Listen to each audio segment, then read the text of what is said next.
Good morning students. प्रज्ञा विद्यालय की तरफ से ऑनलाइन क्लासेज में आपका स्वागत है। स्टूडेंट्स, आज हम 7th क्लास का सामाजिक विज्ञान में सामाजिक एवं राजनीतिक जीवन जो हम कर रहे हैं उसका लेसन सेकंड करेंगे।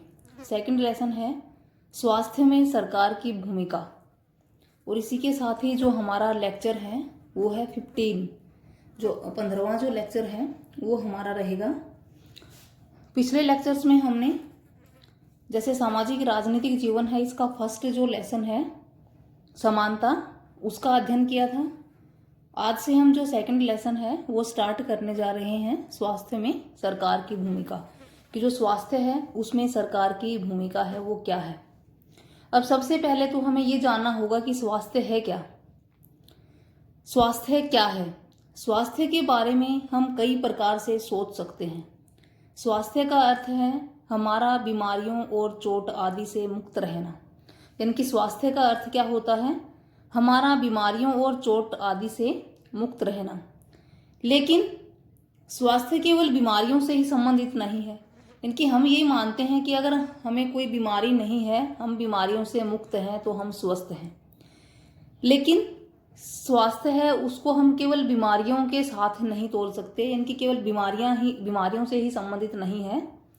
बीमारियों के अलावा उन कारणों पर भी विचार करना आवश्यक है जो हमारे स्वास्थ्य पर प्रभाव डालते हैं, कि जो बीमारियां हैं उनके अलावा हम उन कारणों को भी जानेंगे जिनका हमारे स्वास्थ्य पर बुरा प्रभाव पड़ता है।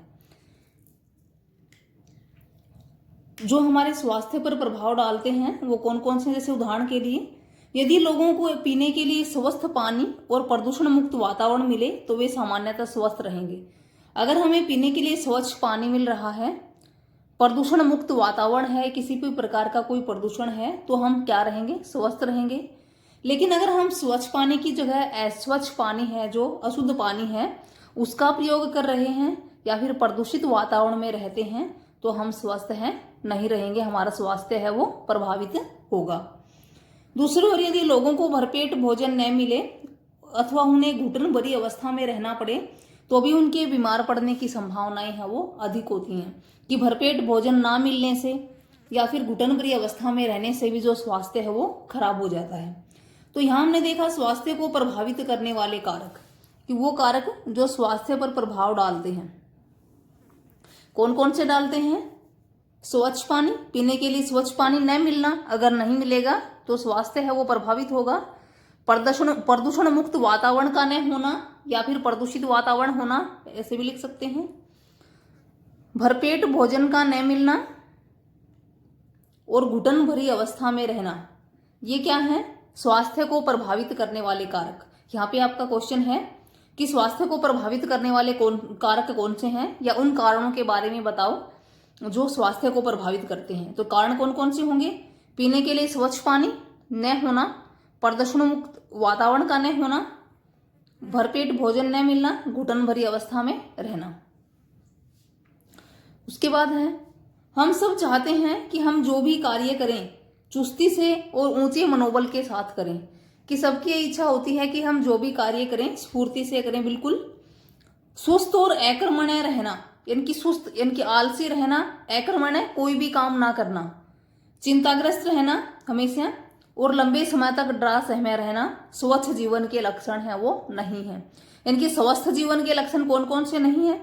सुस्त, अगर हम सुस्त रहेंगे, आलसी रहेंगे, अकर्मण्य कोई भी काम नहीं करेंगे, चिंताग्रस्त रहेंगे और लंबे समय तक डरे सहमे रहेंगे किसी भी कारण से, तो ये वो लक्षण होते हैं। तो इसका है कि हमारा जो स्वास्थ्य के अच्छे स्वास्थ्य के लक्षण नहीं है, स्वास्थ्य है वो सही नहीं है। अगर ये लक्षण है तो स्वास्थ्य है सही नहीं है। यहाँ भी क्वेश्चन है कि स्वस्थ जीवन के लक्षण कौन से नहीं है? कौन कौन से? सुस्त और अकर्मण्य रहना, चिंताग्रस्त होना, लंबे समय तक डरा रहना, ये स्वस्थ जीवन के लक्षण नहीं है। फिर हम सबको तनावग्रस्त एवं प्रसन्न रहना चाहिए। कैसा रहना चाहिए? तनावग्रस्त, तनावग्रस्त मुक्त एवं प्रसन्न, कि किसी भी प्रकार का तनाव है वो नहीं होना चाहिए और हमें खुश रहना चाहिए। हमारे जीवन के ये सभी पहलू स्वास्थ्य के हिस्से हैं। बीमारियों से बचाव और उनके उपचार के लिए हमें उचित स्वास्थ्य सेवाएं चाहिए। अब बीमारियों से बचने के लिए और उपचार इलाज होता है, उपचार का क्या अर्थ है, इलाज, और उनका इलाज करने के लिए हमें स्वास्थ्य सेवाएं चाहिए, कुछ स्वास्थ्य सेवाओं की आवश्यकता होती है। तो वो स्वास्थ्य सेवाएं कौन सी हैं, यहाँ भी जैसे क्वेश्चन है कि बीमारियों से बचाव और उपचार के लिए हमें कौन कौन सी स्वास्थ्य सेवाओं की आवश्यकता होती है, कौन कौन सी, स्वास्थ्य केंद्र, अस्पताल, परीक्षणों के लिए प्रयोगशालाएं, परीक्षण होते हैं टेस्ट कि कोई भी टेस्ट करवा रहे हैं जैसे, तो उसके लिए प्रयोगशालाएं यानी कि लैब होने चाहिए, जैसे ब्लड टेस्ट है, और कोई भी एम्बुलेंस की सुविधा आदि जो मरीजों को आवश्यक सेवाएं और सुविधाएं उपलब्ध करवा सके। इनकी कौन कौन सी स्वास्थ्य सेवाएं होनी चाहिए, स्वास्थ्य केंद्र, अस्पताल, परीक्षणों के लिए प्रयोगशालाएं और एम्बुलेंस की सुविधा। अगर हमें बीमारियों से बचाव और उपचार के लिए ये स्वास्थ्य सुविधाएं हैं, उनकी आवश्यकता होती है। फिर है उसके बाद ऐसी सुविधाओं की व्यवस्था को चलाने के लिए हमें स्वास्थ्य सेवकों, कैसी सुविधाएं जो हमने अभी की हैं, जैसे कि अस्पताल के लिए, स्वास्थ्य केंद्रों के लिए, एम्बुलेंस के लिए, इनको चलाने के लिए हमें किस किस की आवश्यकता होगी, स्वास्थ्य सेवकों, नर्सों, योग्य डॉक्टरों एवं अन्य विशेषज्ञों की जरूरत होती है। भी अस्पताल को चलाने के लिए, स्वास्थ्य केंद्र को चलाने के लिए डॉक्टर, नर्स, इसी के साथ एम्बुलेंस वगैरह के लिए जो अलग से सेवक हैं उनकी आवश्यकता होती है, जो विशेषज्ञ हों, जो परामर्श दे सकें, रोग की पहचान कर सकें। कि उन विशेषज्ञ डॉक्टरों की आवश्यकता होती है जो परामर्श होता है, सलाह, जो हमें सलाह दे सकें और रोग की पहचान कर सकें कि जो बीमारी है वो क्या है, और इलाज कर सकें। मरीजों के इलाज के लिए हमें आवश्यक दवाइयां और उपकरण भी चाहिए। अब मरीजों का इलाज करने के लिए हमें नर्सों, योग्य डॉक्टरों, इसके साथ साथ क्या चाहिए, दवाइयों की भी आवश्यकता होती है, उपकरण की भी आवश्यकता होती है। उपकरण जैसे हम चेक करने के लिए बीमारियों को जिन जिन उसका वस्तुओं का प्रयोग करते हैं। जब हम बीमार होते हैं तो अपने इलाज के लिए हमें इन सुविधाओं की जरूरत पड़ती है। किन किन सुविधाओं की जरूरत पड़ेगी, सबसे पहले तो स्वास्थ्य केंद्र होना चाहिए, अस्पताल होना चाहिए, एम्बुलेंस की सुविधा होनी चाहिए, उसके साथ साथ सेवकों, नर्सों, योग्य डॉक्टरों की भी, उसके साथ साथ दवाइयां और उपकरण। फिर भारत में बड़ी संख्या में डॉक्टर, दवाखाने और अस्पताल हैं। देश में सार्वजनिक स्वास्थ्य सेवाओं को चलाने का पर्याप्त अनुभव और ज्ञान भी उपलब्ध है। कि भारत में डॉक्टर भी हैं, दवाखाने होती हैं, मेडिकल स्टोर भी हैं और अस्पताल भी हैं, और पर्याप्त अनुभवी डॉक्टर ज्ञान, अनुभव और ज्ञान भी है उनको। ये ऐसे चिकित्सालय और स्वास्थ्य केंद्र हैं जिन्हें सरकार चलाती है। कि इनका जो सरकार चलाती है, इनका जो खर्चा है वो सरकार उठाती है। सरकार अपनी जनसंख्या के एक बड़े भाग की देखभाल करने में समर्थ है, जो सैकड़ों और हजारों गांवों में फैली हुई है। साथ ही चिकित्सा विज्ञान में भी असाधारण प्रगति हुई है, जिसके चलते देश में इलाज की नई तकनीकें और विधियां हैं वो उपलब्ध हो गई हैं। इनकी सरकार चिकित्सालय का एक बड़ा खर्चा उठाती है और अपनी जनसंख्या की देखभाल करने में समर्थ भी है। चिकित्सा विज्ञान में भारत में जो है असाधारण जो प्रगति हुई है, नई नई तकनीकी विधियों की भी हमने खोज की है। फिर भी दूसरा स्तंभ दिखाता है कि हमारे देश में स्वास्थ्य की स्थिति है वो कितनी खराब है। यानी कि भारत में पर्याप्त डॉक्टर हैं, दवाखाने हैं, अस्पताल हैं, अनुभव भी है उनके पास, हमने नई नई तकनीकी विधियों का प्रयोग भी किया है, लेकिन हम फिर भी अगर हम दूसरी साइड देखें तो फिर भी हमारे देश में स्वास्थ्य की स्थिति है वो खराब है। उपयुक्त सकारात्मक विकास के बाद, सकारात्मक विकास कैसे, जैसे डॉक्टरों का होना, दवाखाने, अस्पताल, सभी वस्तुओं सभी के होने के बाद भी हम जनता को उचित स्वास्थ्य सेवाएं देने में असमर्थ हैं। यह विरोधाभासजनक स्थिति है जो हमारी अपेक्षाओं के विपरीत है। अपेक्षाएं होती हैं इच्छाएं, अपेक्षाएं इच्छाएं, कि हमारे पास सब कुछ उपलब्ध है लेकिन उसके बाद भी हमारी जो जनता है वो पूरी तरह से स्वस्थ नहीं है। तो इसका मतलब जो हमारी अपेक्षाएं हैं, जो हमारी इच्छाएं हैं, स्थिति उनके विपरीत है। हमारे देश के पास पैसा है, ज्ञान है और अनुभवी व्यक्ति हैं, फिर भी हम सबको आवश्यक सेवाएं देने में असमर्थ हैं। उसके बाद है भारत के कुछ तथ्य कि भारत में संसार में सबसे अधिक चिकित्सा महाविद्यालय हैं। चिकित्सा महाविद्यालय कैसे, चिकित्सा यानी कि जहाँ पे जो डॉक्टर्स, एमबीबीएस, बीएमएस इस तरह की जो स्टडी है वो की जाती है। चिकित्सा महाविद्यालय, महाविद्यालय इनकी कॉलेज, जहां लगभग हर वर्ष 15,000 नए डॉक्टर योग्यता प्राप्त करते हैं। इनकी हर साल भारत में 15,000 जो नए डॉक्टर हैं, डॉक्टर्स की जो एजुकेशन है उसको ग्रहण करते हैं।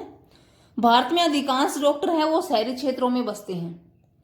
सन 1950 में भारत में 2717 अस्पताल थे, जो 2000 में बढ़ के 18,218 हो गए हैं। इनकी वृद्धि हुई है अस्पतालों में। भारत में करीब 5 लाख लोग हैं प्रतिवर्ष तपेदिक से मर जाते हैं। तपेदिक क्या होता है? टीबी। कि भारत में प्रतिवर्ष 5 लाख लोग हैं वो टीबी से मर जाते हैं। भारत विश्व का दवाइयां निर्मित करने वाला चौथा बड़ा देश है। इनकी संसार में दवाइयां निर्मित होता है बनाने वाला, दवाइयों को बनाने वाला भारत है, वो चौथा देश है संसार में। और यहाँ से भारी मात्रा में दवाइयों का निर्यात भी होता है। निर्यात क्या होता है? दवाइयों को हम दूसरे देशों को बेचते हैं। भारत के समस्त बच्चों में से आधों को खाने के लिए पर्याप्त भोजन नहीं मिलता। इनकी भारत की जितनी जनसंख्या है उन आधे बच्चों में से तो ऐसे हैं जिनको पर्याप्त भोजन नहीं मिलता, जिससे वे कुपोषण के शिकार हो जाते हैं। Thank you students. ये हमने क्या किया? स्वास्थ्य में सरकार की भूमिका। सबसे पहले हमने देखा स्वास्थ्य है क्या होता है, उसी के साथ साथ कि भारत में अनुभवी डॉक्टर होने के बाद भी जो भारत में जो स्थिति है वैसी नहीं है जैसे स्वास्थ्य की होनी चाहिए। इसी के साथ ही जो हमारा होमवर्क है, जो आपको फेयर नोटबुक में राइट एंड लर्न करना है, क्या रहेगा? जैसे आज जो हमने किया है उसमें एक शब्द संकलन यानी कि महत्वपूर्ण शब्द है सार्वजनिक। जैसे ये है कि सार्वजनिक स्वास्थ्य सेवाओं को चलाने का पर्याप्त अनुभव है। ये सार्वजनिक, अब ये सार्वजनिक होता क्या है? सार्वजनिक हम किसे कहेंगे? वह सेवा या कार्य जो देश के सब लोगों के लिए है। सार्वजनिक यानी कि कोई भी सेवा, कोई भी वो कार्य है जिसका प्रयोग सब कर सकते हैं, वो सब के लिए है और मुख्य रूप से सरकार द्वारा आयोजित किया जाता है। इसमें स्कूल, अस्पताल, टेलीफोन सेवाएं आदि शामिल हैं। जैसे स्कूल हैं जो सरकार ने बनवाए हैं, सबके लिए हैं। अस्पताल हैं सरकारी जो है सबके लिए हैं। टेलीफोन सेवाएं जो होती हैं जो सरकार द्वारा निर्धारित होती हैं वो सबके लिए होती हैं। तो इनकी सार्वजनिक हम किसे कहेंगे? कोई भी वो सेवा जो सबके लिए होती है। इसी के साथ ही क्वेश्चंस क्या हैं? स्वास्थ्य का क्या अर्थ है? जैसे हमने इसी में स्टार्टिंग में ही किया था, अंडरलाइन भी हमने कर रखे हैं इनके जो आंसर्स हैं वो।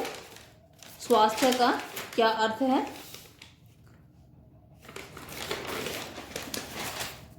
स्वास्थ्य का अर्थ है हमारा बीमारियों और चोट आदि से मुक्त रहना। जो भी जो आंसर हैं साथ साथ हमने अंडरलाइन कर रखे हैं। फिर है सेकंड, बीमारियों के अतिरिक्त स्वास्थ्य पर प्रभाव डालने वाले कारक कौन से हैं? बीमारियों के अलावा कौन कौन से हैं? स्वच्छ जल का न मिलना, प्रदूषित वातावरण का होना, भरपेट भोजन न मिलना। अगर ये कंडीशन है तो हम स्वस्थ नहीं रह सकते। ये हमारे उस पर प्रभाव डालेंगे। अगर वातावरण प्रदूषित है, भरपेट भोजन नहीं मिलता है, स्वच्छ जल नहीं मिलता है, तो हमारा स्वास्थ्य है वो अस्वस्थ हो जाएगा। फिर है बीमारियों से बचाव और उपचार के लिए हमें कौन कौन सी स्वास्थ्य सेवाएं चाहिए? कौन कौन सी थी? स्वास्थ्य केंद्र, अस्पताल, एम्बुलेंस की सुविधा, दवाइयाँ, उपकरण, डॉक्टर, नर्स। ये फिर कौन से लक्षण स्वस्थ जीवन के नहीं हैं, कौन से नहीं हैं? अकर्मण्य रहना, आलसी होना, इनकी शुष्क हो जाना और चिंताग्रस्त होना, लंबे समय तक ड्रेस में रहना। फिर विश्व में दवाइयां निर्मित करने में भारत का कौन सा स्थान है? कौन सा स्थान है भारत का? चौथा स्थान है और भारी मात्रा में ये निर्यात भी करता है। तो स्टूडेंट्स जो ये 5 क्वेश्चंस हैं और ये है महत्वपूर्ण शब्द सार्वजनिक, इनकी 6। इसको हम ऐसे भी कह सकते हैं सार्वजनिक क्या है, सार्वजनिक क्या होता है, सार्वजनिक किसे कहते हैं। ये आपको अपनी फेयर नोटबुक में राइट एंड लर्न करने हैं। Thank you students.